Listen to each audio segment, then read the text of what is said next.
A minha Bíblia diz assim: pelo que não deixarei de exortar-vos sempre acerca dessas coisas, ainda que bem as saibais e estejais confirmados na presente verdade. E tenho por justo, enquanto estiver nesse tabernáculo, desperta-vos com admoestações. Até aqui. Oremos ao nosso Deus. Pai amado, Pai querido, obrigado pela leitura da Tua Palavra. Como das demais vezes, Senhor, seu Espírito Santo possa ministrar nos corações de todos nós, Pai. Como o Senhor tem feito a cada culto aqui no Norte Shore, em Waikiki, cada vez que nós reunimos para estudar da Tua Palavra, o Senhor tem falado conosco, o Senhor tem nos ensinado coisas novas. Que nessa manhã de domingo não venha a ser diferente. Que Teu Espírito Santo ministre em nós, ó Pai. Porque assim estamos aqui para Te adorar e agradecer pelas maravilhas que o Senhor tem feito por nós. Pelos ensinamentos dados através dos Teus servos aqui presente, Pai.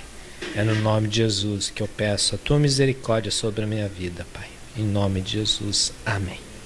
Amém? Então aqui esse versículo, há um tempo atrás nós estamos ainda, né? Aprendendo sobre o tabernáculo de Deus. E nós estudamos sobre o sacerdote, as vestes. Semana passada nós estudamos com os jovens sobre os utensílios. A semana que vem estaremos também aprendendo mais sobre o tabernáculo. E eu comecei a meditar sobre o tabernáculo, o que o Senhor quer falar para nós, o que o Senhor quer nos ensinar. Eu achei interessante que eu li esse versículo onde Pedro, aqui é o Pedrão, né? Pescador, que se converteu e foi batizado com o Espírito Santo, ou no Espírito Santo, encheu das suas virtudes, né? E pregou com excelência. Tanto que até os homens olharam para Pedro e falaram: uau, esse é um pescador, como pode falar com tanta sabedoria assim? É o Espírito Santo que capacita. Eu acho interessante também nós lembrarmos que Deus, quando pediu para Moisés construir o tabernáculo, Deus escolheu um homem. Eu não lembro a passagem, mas se alguém lembrar aí, puder ver, está em Êxodos. O Senhor escolheu um homem. Oi? Para construir os utensílios. Qual é o nome dele? Bezalel. E diz o que aí? Que Deus encheu ele de espírito, do Espírito. Então, da mesma forma que Deus encheu Pedro com seu Espírito Santo para pregar sua palavra, Deus escolheu esse homem para fabricar os utensílios para o tabernáculo. E nós conhecemos que Deus ele faz coisas assim inexplicáveis, né? Tanto para um homem, qual é?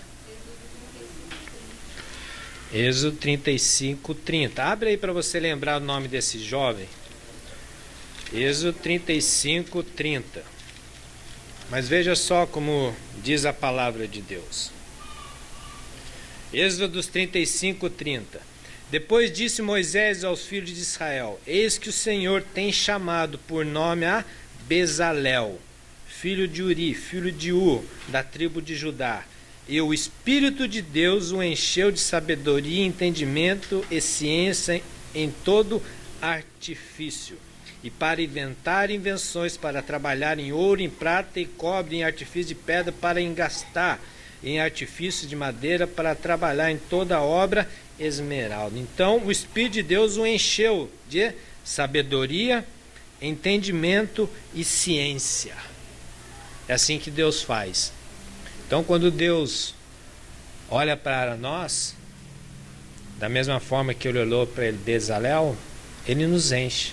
Ele olha para você e ele te capacita. Em algum dom você tem. Em algum dom eu tenho.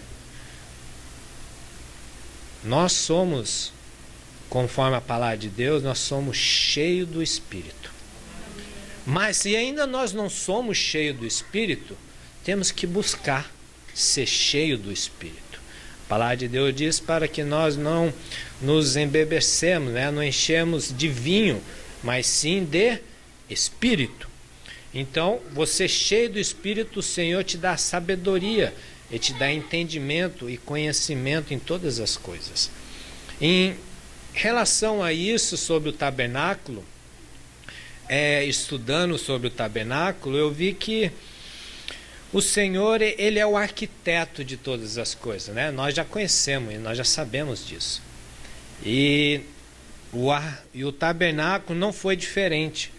O Senhor Deus chamou Moisés para subir no Monte Sião, e lá Deus deu todo o Sinai, no Monte Sinai, e Deus lá deu todas as medidas, todos o projeto, todos os desenhos, como Ele queria que os seus utensílios fossem criados. E nós estudamos também que o santuário, o tabernáculo, é a presença de Deus, né?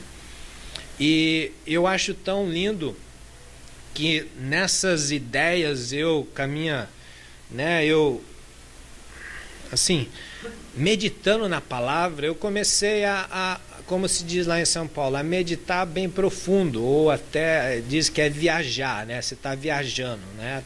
Você começa a entrar às vezes você pensa que, eu tô maluco. Filosofar. Né, o Christian, né? Então, eu comecei, eu tô filosofando muito. E às vezes você começa até a entrar em confusão com você mesmo, em conflito com você mesmo. Porque você começa a fazer pergunta para si mesmo. E eu comecei a fazer pergunta para mim mesmo sobre o tabernáculo. Porque no Antigo Testamento o tabernáculo era a presença de Deus. Era um tabernáculo móvel, onde o povo se movia, Deus se movia junto por causa do tabernáculo, por isso todos os utensílios eram carregáveis, né? E até o Antigo Testamento Deus habitava no tabernáculo.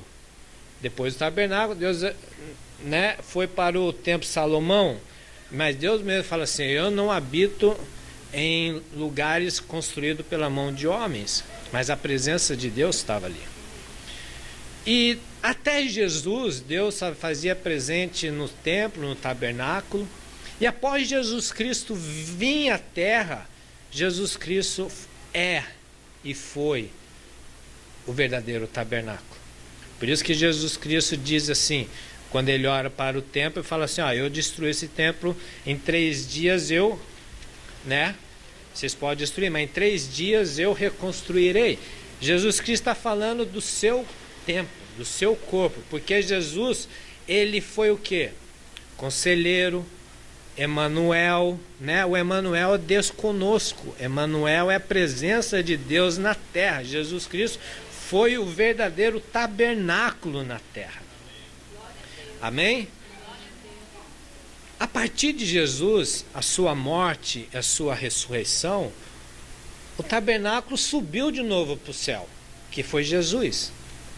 Mas Jesus fala assim: eu não vou deixareis sós, eu enviarei meu Consolador, o Espírito da verdade, que é o Espírito Santo. Então o Espírito Santo está conosco. E a palavra de Deus diz que o Espírito Santo, ele habita em nós. Então, se o Espírito Santo habita em mim, eu acho tão lindo a palavra de Deus, Luciene, que tudo que Deus fala, ele põe uma condição. Eu acho tão lindo, porque Da mesma forma que Deus, na sua palavra, Ele vem consolando, bem-aventurado, vocês vão vencer, não teme, sabe? As portas dos céus irão descer sobre a sua vida, você é mais que vencedor. Mas em tudo isso, irmã Vânia, tem uma vírgula. Se. Eu acho lindo, porque Jesus, Ele consola, mas Ele também chama a minha vida, a sua vida, para expor.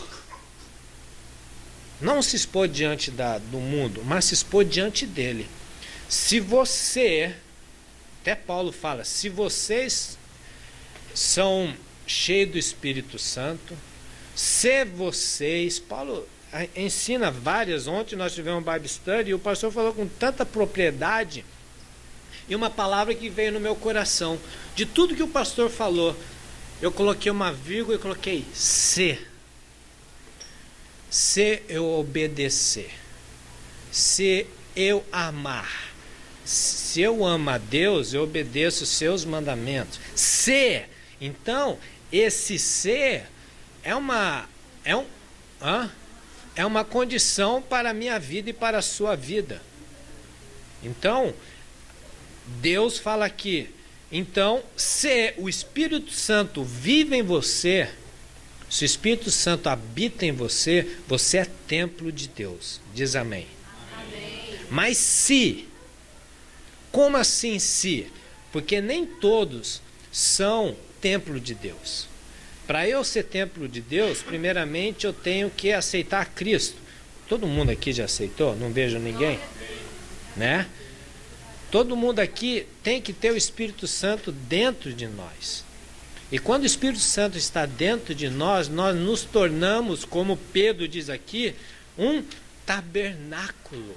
Vejam só, Pedro fala aqui, e tenho por justo, enquanto estiver nesse tabernáculo, está falando do corpo. Enquanto nós estivermos nesse tabernáculo, por que tabernáculo? Porque é a presença de Deus. Você é a morada do Espírito Santo, obrigado, ela. Nós somos a morada do Espírito Santo. Amém por isso? Eu acho que todo mundo já sabia isso, né? Eu não trouxe nada de novo. Mas quando eu sou templo ou tabernáculo do Espírito Santo, todos aqueles utensílios que existiam no Antigo Testamento, dentro do tabernáculo, tem que ter dentro do meu corpo. Todos os utensílios. Tem que ter a porta, que são o que? O Evangelho. Né? As 4 portas da tenda são os 4 evangelhos, Marcos, Mateus, Lucas e João. Nós temos que ter isso daí para quê? Para que possamos chegar onde? Ao altar do holocausto. Para quê? Para possamos dar a Deus, oferecer a Deus um sacrifício. Nós precisamos matar carneiro, cordeiro, cabrito, touro, bode, pomba, rolinha, whatever para Deus? Não. Porque Jesus foi o perfeito sacrifício. Mas eu tenho que entregar para Deus, conforme Paulo nos ensina. Eu só preciso achar. Que nós temos que entregar a Deus um sacrifício vivo, agradável a Deus. Eu escrevi, mas não sei onde que eu escrevi. Paulo nos ensina em 1 Coríntios que nós temos que entregar a Deus um sacrifício vivo. Se alguém achar aí, me fala. Eu fiz... não, está aqui, perdão. Romanos 8, 12. Romanos 8, 12 diz assim: rogo-vos, pois, irmãos, pela compaixão de Deus, que apresenteis o vosso corpo em sacrifício vivo, santo e agradável a Deus, que é o vosso culto racional.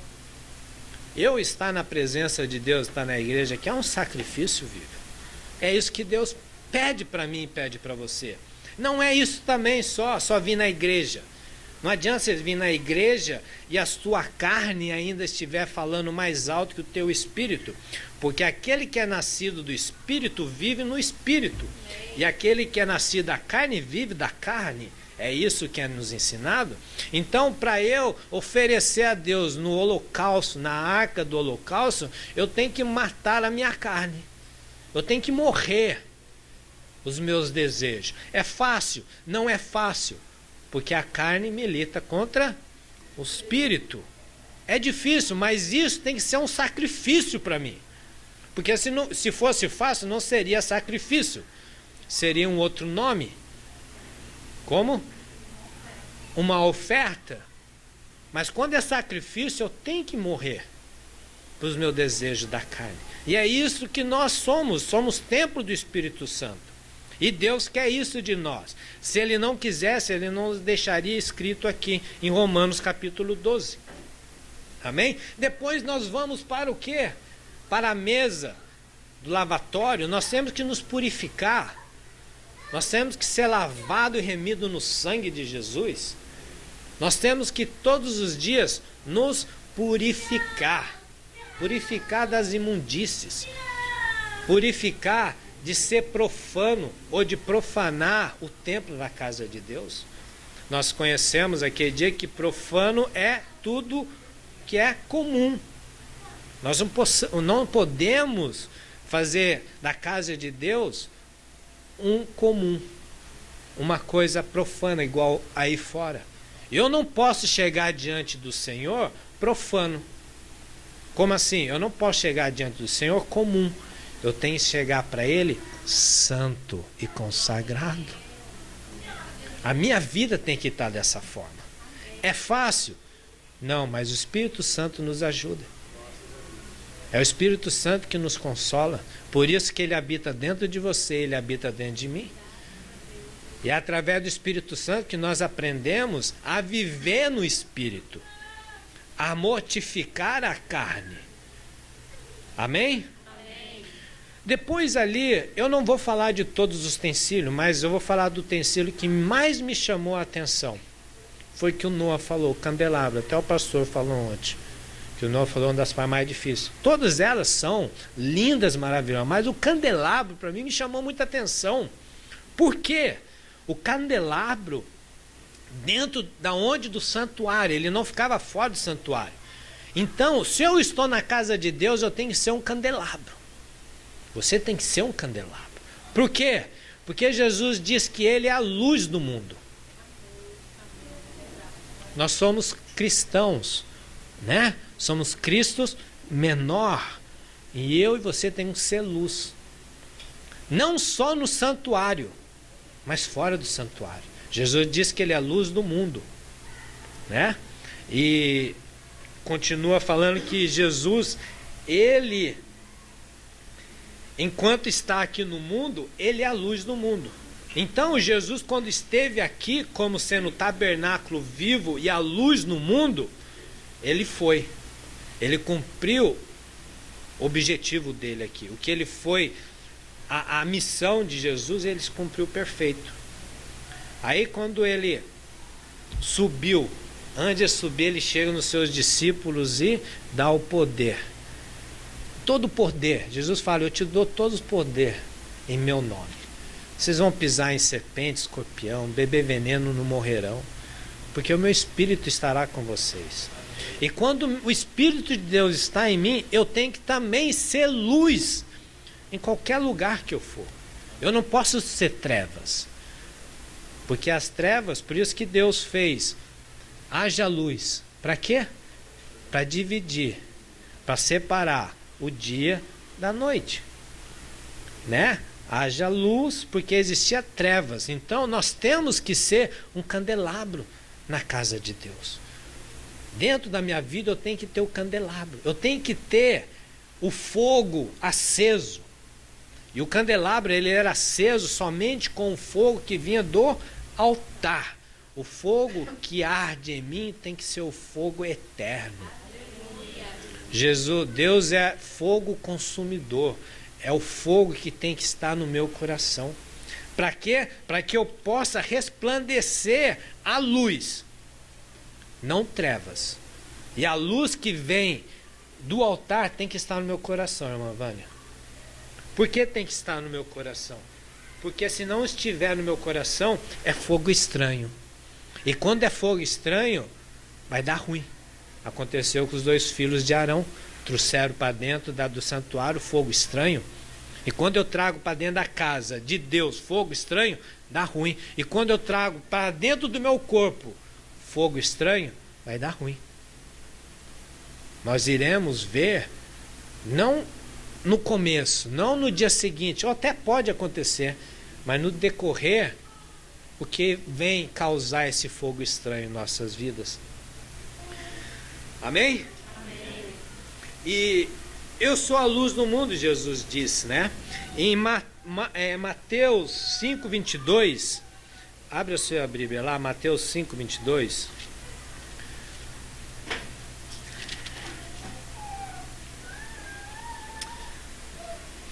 Não, 5:22? Não, abre primeiro 5:14, Mateus 5, versículo 14. Diz assim: vós sois a luz do mundo, não se pode esconder uma cidade edificada sobre um monte. Ele está falando para quem? Para os seus discípulos. Quem que é discípulo de Jesus? Amém? Então eu e você não podemos ficar escondido. Por quê? Porque nós somos luz, nós somos candeia, nós somos castiçal. E para que serviu o castiçal no templo do Antigo Testamento? Para iluminar o santuário, para que o sacerdote pudesse verificar os pães, acender o incensário, manter ordem na casa. Dentro do santuário não tinha janelas, não existia luz própria ali. Por isso que o candelabro tinha que ser aceso para iluminar o ambiente. Da mesma forma, eu e você temos que ter essa luz para iluminar onde que nós vamos. O candelabro ele foi um móvel, um artifício, né, de Deus magnífico, lindo, de ouro maciço. Ele foi criado, ele foi arquitetado por Deus. Eu acho lindo que eu e você também fomos dessa forma. Não é não? Jeremias capítulo 5, Jeremias capítulo 1, versículo 5 diz assim. Jeremias 1, 5. Antes que eu te formasse no ventre eu te conheci, e antes que saísse da madre te santifiquei, e as nações te dei por profeta. Então disse eu: Senhor Jeová, eis que não sei falar porque sou criança. Mas o Senhor me disse: não digas, eu sou uma criança, porque aonde quer que eu te enviar, irás, e tudo quanto te mandar, dirás. Antes de nós nascermos, o Senhor já nos tinha arquitetado. O Senhor já tinha da forma com que nós iríamos nascer. E da mesma forma que Deus usou um homem, encheu do Espírito Santo para construir o candelabro, foi através da mão de um homem, mas a arquitetura veio de Deus. Eu e você, nós nascemos através de homens e mulheres.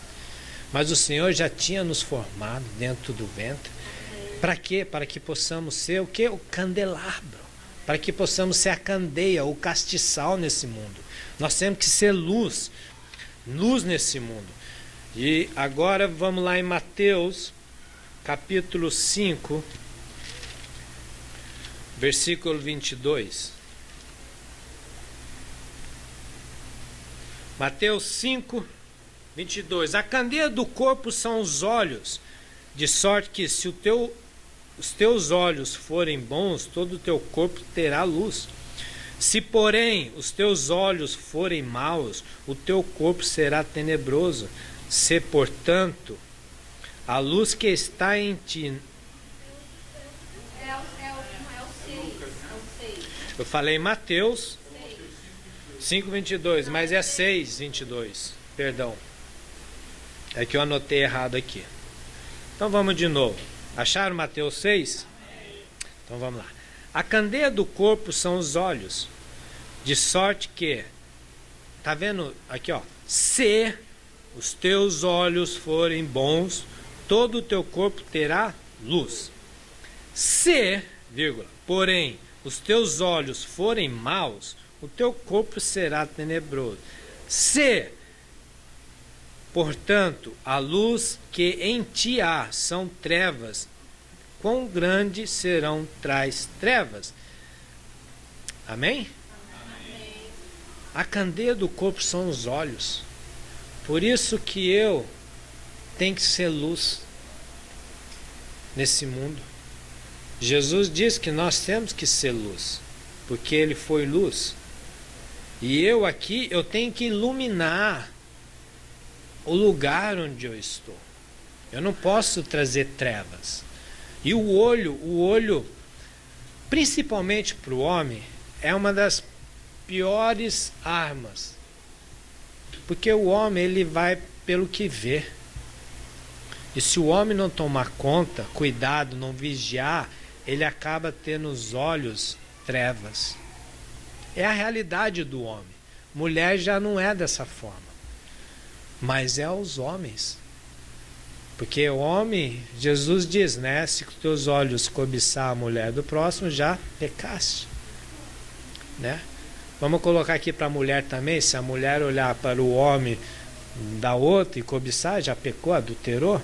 Então o olho é um órgão do nosso corpo que tanto pode trazer luz como pode trazer trevas. No meu olhar, eu posso querer o que o meu pastor tem. É um exemplo, meu pastor. Eu posso ter inveja. Eu posso querer o que é do outro. Eu posso ter ambição ou querer ganhar em cima do outro. Através do meu olho, eu posso fazer males. Porque são os meus olhos. Mas se os meus olhos são como um candelabro que ilumina o santuário, eu trarei luz, tanto para o lugar que eu estiver, como para o meu corpo, como para o meu tabernáculo. Amém?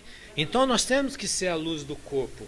Nós temos que ser a luz do mundo. Nós temos que ser o candelabro. E nós temos que ter o Espírito Santo. O Espírito Santo tem que viver em nós. O Espírito Santo, ele é maravilhoso. Em Romanos, capítulo 8. Romanos 8. 5 diz assim: porque os que são segundo a carne inclinam-se para as coisas da carne, mas os que são segundo o Espírito para as coisas do Espírito. Porque a inclinação da carne é morte, mas a inclinação do Espírito é vida e paz. A inclinação, a luz que tem que estar em mim, tem que trazer vida e paz. Porque a inclinação da carne é inimizade contra Deus, pois não é sujeita à lei de Deus, nem à verdade e o poder. Amém? Vós, no 9, porém, não estáis na carne, mas no Espírito. Lembra do ser? Se é que o Espírito de Deus habita em vós. Mas, se alguém não tem o Espírito de Cristo, esse tal não é dele. Está vendo como que é a palavra de Deus? Tudo tem um ser. Por quê? Porque a palavra, ela vem nos confrontar. Deus quer que eu e você sejamos santos.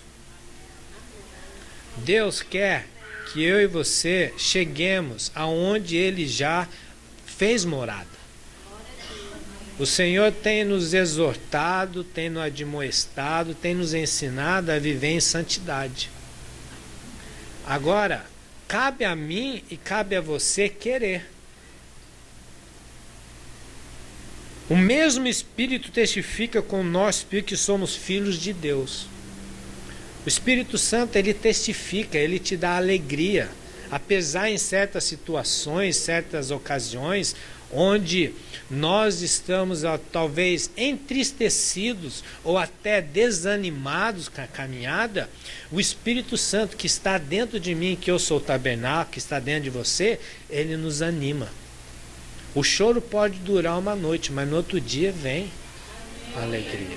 O desânimo pode durar uma semana, mas uma hora ele vai vir a alegria. Por quê? Não é por causa de mim, nem por causa de você, pelas nossas forças não conseguimos, mas é o Espírito Santo que habita dentro de nós.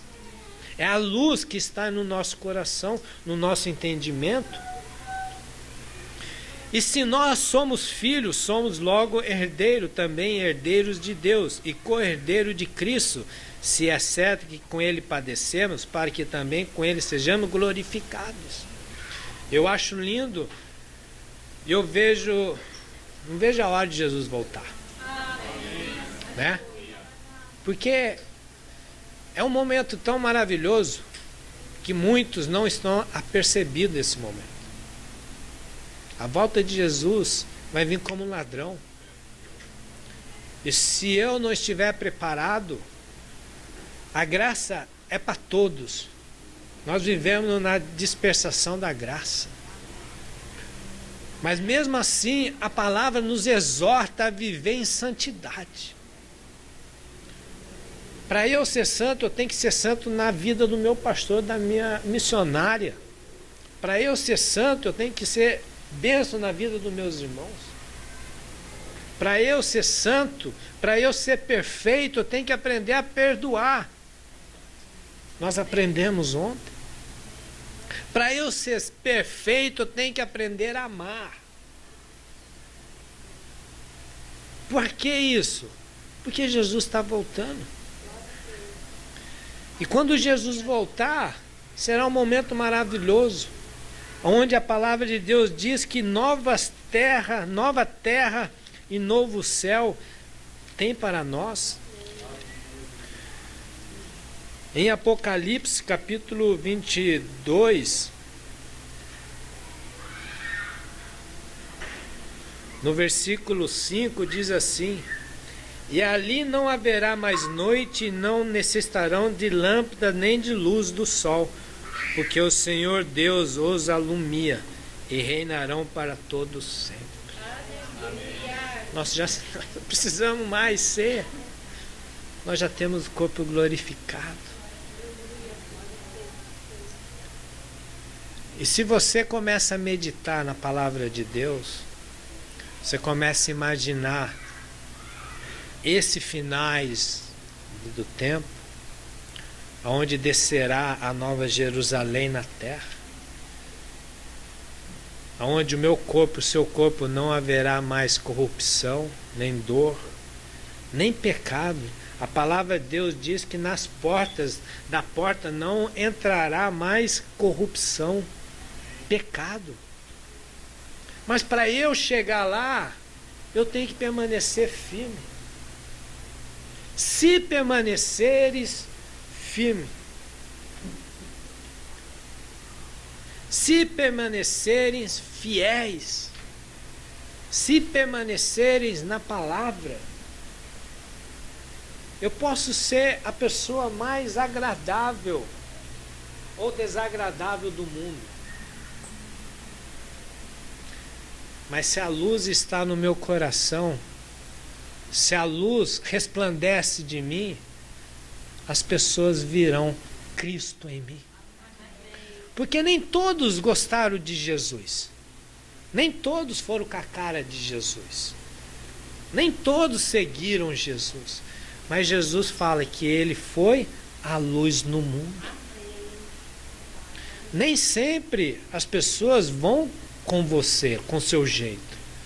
Mas se você resplandece luz, você terá seguidores.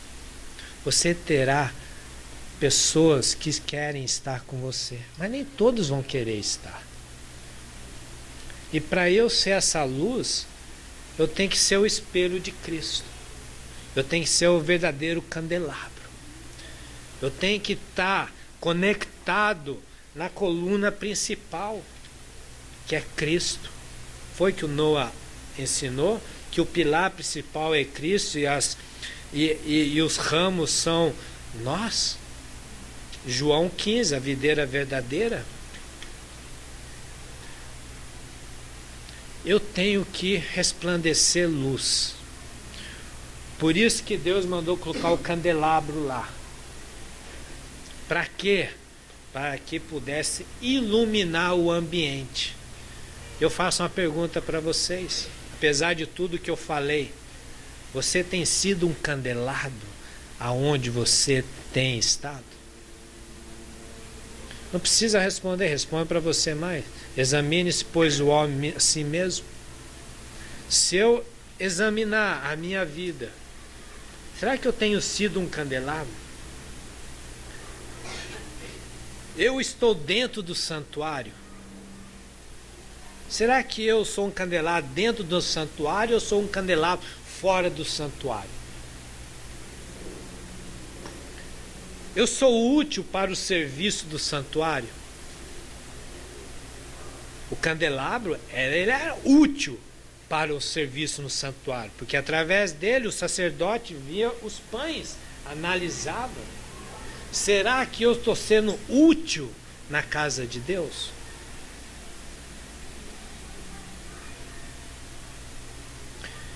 Eu sou um projeto de Deus, como foi o projeto do candelabro. Por isso que eu tenho que dar a luz. Eu tenho que ser a luz. As pessoas têm que olhar para mim e elas podem, através da minha vida, elas podem analisar a vida delas. Pode ter uma referência, sabe? Uma referência. Será que alguém que chega de fora, senta na nossa cadeira e olhe para nós, qual a referência que ele tem de nós? É luz ou é trevas? Eu já escutei há um bom tempo atrás, e eu falo dessa igreja, meu pastor, que pessoas de fora sentaram e viram trevas. Não em toda a igreja, mas viram trevas, não viram luz. E eu fiquei chocado. Mas acontece. Por quê? Porque o candelabro que está ali está com fogo estranho. O candelabro, ele não trouxe o fogo do altar, trouxe fogo de outro lugar. E isso é sério. Será que eu estou sendo útil no santuário? O santuário eu estou falando aqui, a igreja. Será que eu estou sendo útil para o sacerdote, para o meu pastor? Ou estou sendo simplesmente um objeto que o pastor tem que toda hora colocar o fogo para queimar? Colocar o azeite para permanecer aceso? Será que o sacerdote toda hora tem que estar batendo? Eu não posso ser isso. Por isso que Deus colocou o candelabro lá. Bonitão. Lindo. Meu, o candelabro era de ouro puro. Ouro batido, maciço. Coisa mais preciosa. 34 quilos de ouro puro. E era um ornamento magnífico. Eu estou sendo útil no santuário. Eu estou sendo útil para o sacerdote. Isso eu deixo para a igreja. Porque nós temos que ter luz. A luz que vem do altar. A luz que é Jesus. Na minha vida e na sua vida. Para que possamos ajudar o sacerdote. Ajudar a casa de Deus. Amém? Eu espero que os irmãos entendam a palavra de Deus. Que você tem que ser uma candeia. Que você tem que estar no topo para iluminar onde você for. Amém? Oremos. Senhor Deus, Pai amado, Pai querido, obrigado pela sua misericórdia e pelo teu amor. Em nome de Jesus, eu te louvo e te agradeço. Nos ajuda a permanecer com esse fogo, Senhor. Espírito Santo aceso em nosso coração. Que possamos resplandecer a luz em Cristo Jesus, que vem de Cristo, Pai. Que possamos ser bênção para o nosso pastor, para a irmã Vânia, para a tua casa. Que possamos sempre dar alegria, Senhor. A ti principalmente, aos irmãos e os nossas famílias, Pai. Nos abençoa nesse domingo, Pai. Assim eu te louvo e te agradeço, em nome de Jesus. Amém. Me agradeço a oportunidade, igreja. Amém. Obrigado, pastor.